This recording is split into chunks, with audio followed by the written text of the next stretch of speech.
Hello friends, कैसे हैं आप सभी लोग। स्वागत है आप सभी का हमारे यूट्यूब चैनल इंग्लिश लिटरेचर 247 में।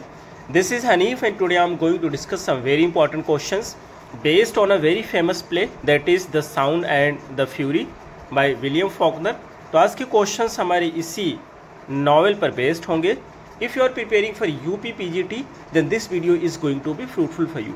या आप किसी भी एग्ज़ाम की तैयारी कर रहे हैं जिसके सिलेबस में इस नॉवेल को इंक्लूड किया गया है, तो फिर ये वीडियो आपके लिए फ्रूटफुल होने वाली है। इससे पहले हमने कई सारी नॉवेल को और प्लेस को डिस्कस किया है। यदि आपने उन वीडियोस को नहीं देखी है तो आप प्ले लिस्ट पर जाकर वहाँ से वॉच कर सकते हैं। And if you want to join our Telegram channel, the link is in the description box, और वहाँ से आप हमारे टेलीग्राम चैनल को ज्वाइन कर सकते हैं। किसी भी एग्जाम की कंप्लीट नोट्स के लिए आप मुझे व्हाट्सएप कर सकते हैं। नंबर आपको इस वीडियो के डिस्क्रिप्शन बॉक्स में मिल जाएगा। शुरू करते हैं अपने आज की इस वीडियो को। तो जैसा कि आपको बताया गया कि प्ले आज का हमारा है द साउंड एंड फ्यूरी है। ये जो प्ले होता है द साउंड एंड फ्यूरी, इसका टाइटल शेक्सपियर के मैकबेथ से लिया गया है। तो ये भी एक इंपॉर्टेंट क्वेश्चन है जो कि एग्जाम में पूछा जाता है, और इसको लिखा गया था 1929 में। ये डेट भी कई बार पूछी गई चूँकि ये विलियम फॉकनर का एक बहुत ही इंपॉर्टेंट प्ले है। पब्लिशर इसके जो होते हैं जोनाथन केप और हैरिसन स्मिथ होते हैं। ये दोनों लोगों ने पब्लिश किया था इसको। ये एक सदर्न गोथिक नॉवेल है जिसमें स्ट्रीम ऑफ कॉन्शियसनेस का भी यूज़ किया गया है। ठीक है, तो ये इंपॉर्टेंट पॉइंट्स है, इसको याद रखेंगे। और इसी नॉवेल के लिए विलियम फॉकनर को 1949 में नोबेल प्राइज़ भी मिला हुआ है। ये भी एक इम्पॉर्टेंट पॉइंट है। तो ये कुछ इंपॉर्टेंट पॉइंट्स है जो हमने डिस्कस किया है, और इसके बाद में हम MCQs पे आते हैं। ये देखिए लाइन है मैकबेथ की, it is a tale told by an idiot full of sound and fury. तो ये जो लाइन है मैकबेथ की है, और यहीं से इस टाइटल को लिया गया है विलियम फॉकनर के द्वारा। इसमें और भी काफ़ी इंपॉर्टेंट डिटेल्स है जिसको आप खुद पढ़ सकते हैं नोट्स में। हाँ, इसमें जो ये पूरी नॉवेल है इसको 4 सेक्शन में डिवाइड किया गया है, और हर एक सेक्शन को एक अलग नरेटर के द्वारा नरेट किया गया है। जैसे कि बेंजी जो होता है, इसको इसने नरेट किया था अप्रैल 7, 1928 में। फिर क्विंटिन ने अपना सेक्शन डिस्क्राइब किया है जून 2 में, और अप्रैल 6 में जैसन का सेक्शन है, और फिर अप्रैल 8 में जो है डिल्से का सेक्शन है जो कि 3rd सेक्शन है। तो अब हम MCQs पे आते हैं, और हमारा फर्स्ट क्वेश्चन है कि who is the author of the sound and fury. Sound and fury का ऑथर कौन है आपको बताना है। तो फर्स्ट का हमारा सही आंसर होता है बी, यानी William Faulkner. Next question is second, when was the sound and the fury first published. पहली बार इसको कब पब्लिश किया गया था, और ये डेट बहुत ही इंपॉर्टेंट है इस नॉवल के लिए। तो सेकंड का हमारा सही आंसर होता है सी, 1929। Next question is third, which narrative technique is prominently use in the novel. इस नॉवेल में कौन सी नैरेटिव टेक्निक यूज़ किया गया है, और वो टेक्निक बहुत ही फेमस है विलियम फॉकनर के लिए। तो थर्ड का हमारा सही आंसर होता है C, in a stream of consciousness. Next question is fourth, what genre does the sound and the fury belong to. ये जो नॉवेल है किस प्रकार की, किस जोनरे से बिलोंग करती है।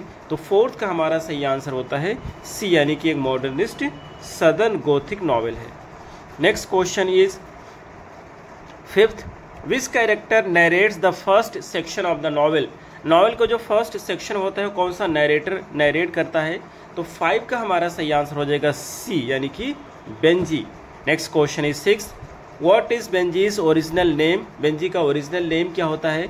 तो 6 का हमारा सही आंसर होता है B, Maury.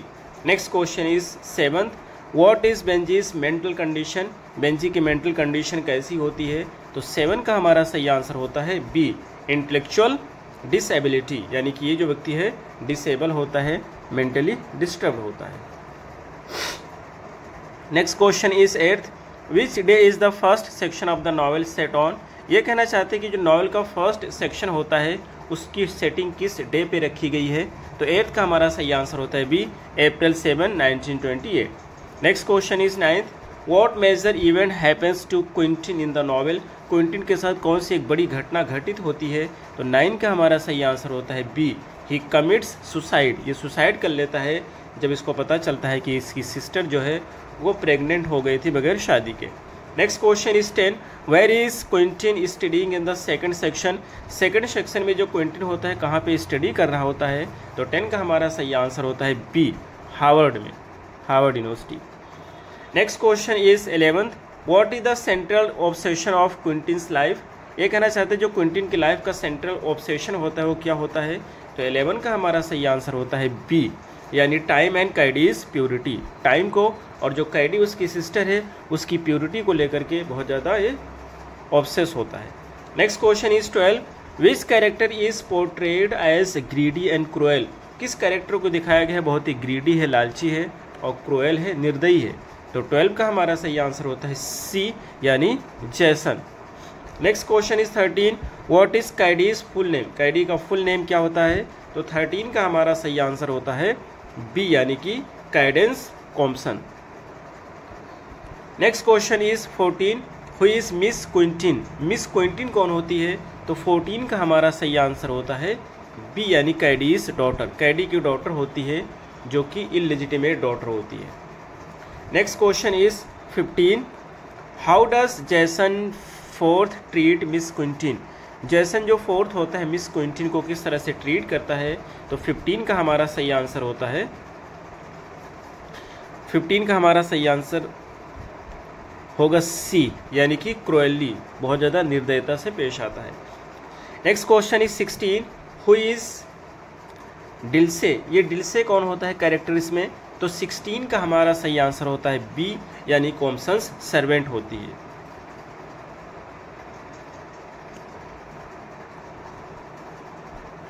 Next question is 17, which section is written in third person narrative, कौन सा सेक्शन है जिसको थर्ड पर्सन नैरेटिव में लिखा गया है।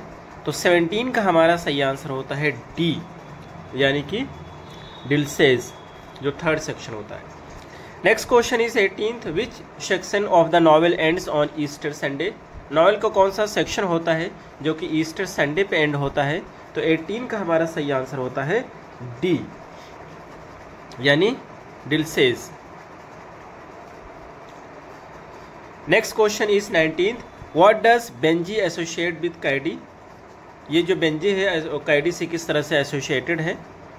तो 19 का हमारा सही आंसर होता है B, the smell of trees, यानी कि वो साथ में खेलते हैं और उसके ना रहने पे वो जो ट्रीज के साथ खेलती थी तो उसी से उसे महसूस करता है।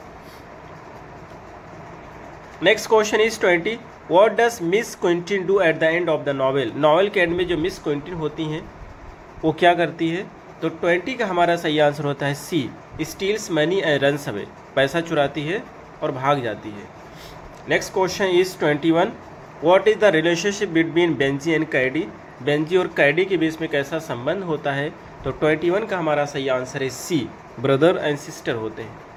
Next question is 22, which Compson child dies first in the story timeline, story में कॉम्पसन्स जो फैमिली, ये पूरी कॉम्पसन्स फैमिली होती हैं और उन्हीं के बारे में कहानी पूरी है ये। तो कॉम्पसन्स फैमिली का कौन सा चाइल्ड होता है जिसकी मृत्यु सबसे पहली होती है इस नॉवेल में। तो 22 का हमारा सही आंसर होता है बी यानी कि क्विंटिन, जो सुसाइड कर लेता है। Next question is 23, what literary prize did Faulkner win in 1949, 1949 में इनको कौन सा प्राइज मिला था विलियम फॉकनर को।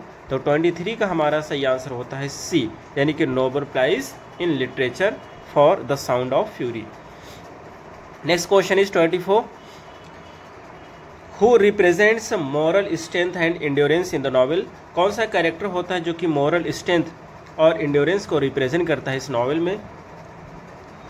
तो 25 का हमारा सही आंसर होता है सी यानी कि Dilsey.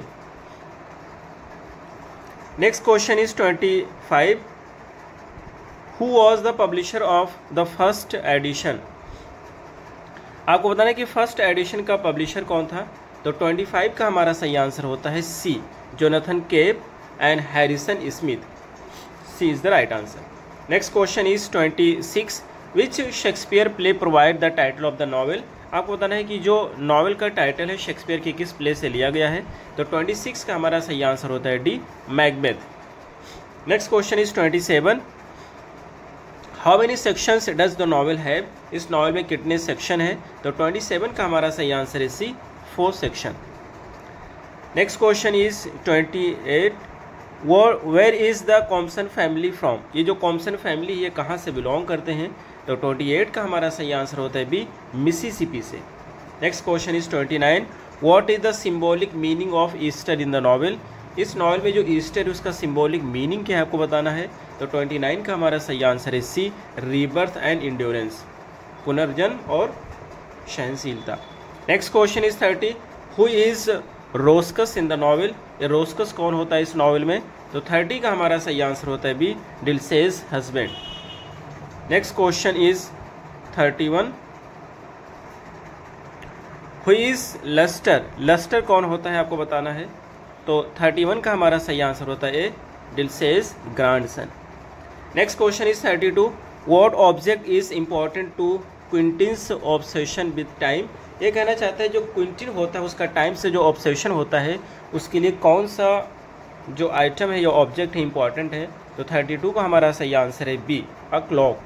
Next question is 33, which Compson is most associated with southern honour and decay, ये कहना चाहते हैं कौन सा कॉम्सन फैमिली का मेंबर होता है जो सदर्न ऑनर और डिके से ज़्यादा संबंधित होता है, तो 33 का हमारा सही आंसर होता है सी, यानी Quentin.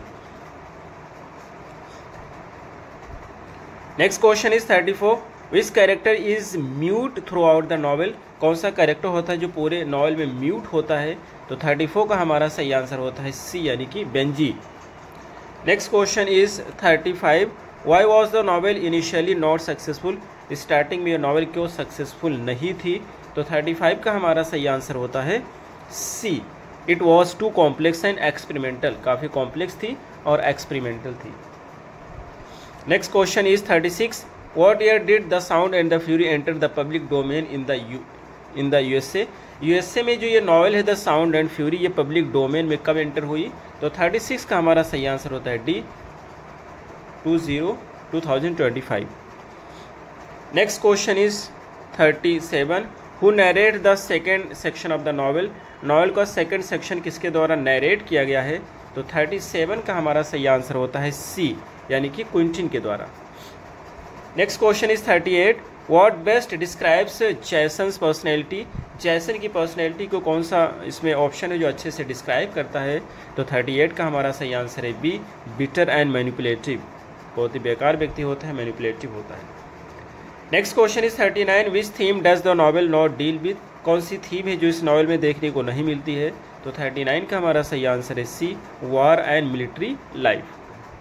Last question is 40, how does the novel challenge traditional story telling, जो ट्रेडिशनल स्टोरी टेलिंग है उसको ये नॉवल किस तरह से चैलेंज करती है, तो 40 का हमारा सही आंसर है C, has multiple non linear narrator, इसमें कई सारे जो है नरेटर हैं और इस तरह से ये ट्रेडिशनल स्टोरी टेलिंग को चैलेंज करती है। तो ये रहे हमारे आज के क्वेश्चन, हमें उम्मीद है आपको जरूर समझ आए होंगे। फिर मिलते हैं अगली वीडियो में, till then take care, have a good time.